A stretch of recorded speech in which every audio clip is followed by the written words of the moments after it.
ایک مرتبہ ایک ایسے سنی سنائی بات آگے بڑھ کر بگڑتی ہے. ایک بات کسی نے سنی، اس نے تھوڑا نمک ڈال کر آگے بڑھائی، دوسرے نے مرچی ڈالا، تیسرے نے اس میں اور مسالہ ڈالا، وہ بات کیا شروع ہوئی کہاں تک پہنچ جاتی ہے. ایک مرتبہ ایک مقرر صاحب تقریر کر رہے تھے. دونوں نے اپنے تقریر میں کہا کہ مفتی تقی عثمانی صاحب یہ کہتے ہیں، یہ چونکہ کتاب میں لکھی ہوئی بات تھی جو میں آپ کے سامنے بتا رہا ہوں، تو وہ ٹیپ ریکارڈ کا دور تھا. انہوں نے کہا بڑے عالم دین ہیں، ملک کے بہت بڑے مفتی ہیں.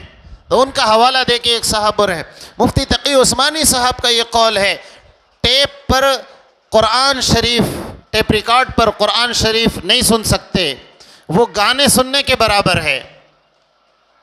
اب یہ بات، اور حوالہ بھی کیا، مفتی تقی عثمانی صاحب کا یہ قول ہے، وہ گانے سننے کے برابر ہے. اب یہ بات تو وہاں کے لوگوں نے مفتی صاحب تک پہنچائی کہ مفتی صاحب ہم نے سنا ہے کہ آپ اس لیے کہ بڑے مفتی ہیں، اللہ نے آج بھی اللہ تعالیٰ ان کی زندگی میں برکت دیں، پوری دنیا فائدہ اٹھا رہی ہے، اللہ بہت علم سے نوازا ہے اللہ نے. تو حضرت تک جب یہ بات پہنچی تو حضرت نے کہا کہاں سے کہاں، وہ پتہ نہیں اس کا دم کدھر ہے منہ کدھر ہے. ایک صاحب نے مجھ سے سوال کیا تھا کہ ٹیپ ریکارڈ پر قرآن شریف سن سکتے ہیں کیا؟ تو میں نے اس کے جواب میں یہ کہا تھا اور ثواب ملتا کیا؟ تو میں نے کہا تھا قرآن تو قرآن ہے، سنو گے تو ثواب ملے گا. ہاں بہتر یہ ہے کہ بجائے ٹیپ ریکارڈ سے سننے کے آپ کسی انسان سے سن لو.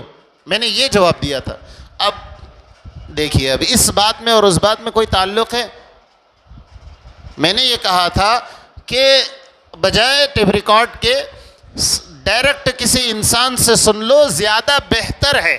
تو یہاں بہتر غیر بہتر کا مسئلہ چل رہا تھا. اس نے دوسرے کو کچھ کہا، دوسرے نے تیسرے کو کچھ کہا، اور جب وہ چوتھے تک پہنچی تو معاملہ حلال اور بہتر سے جا کے حرام تک اور گانوں تک چلا گیا.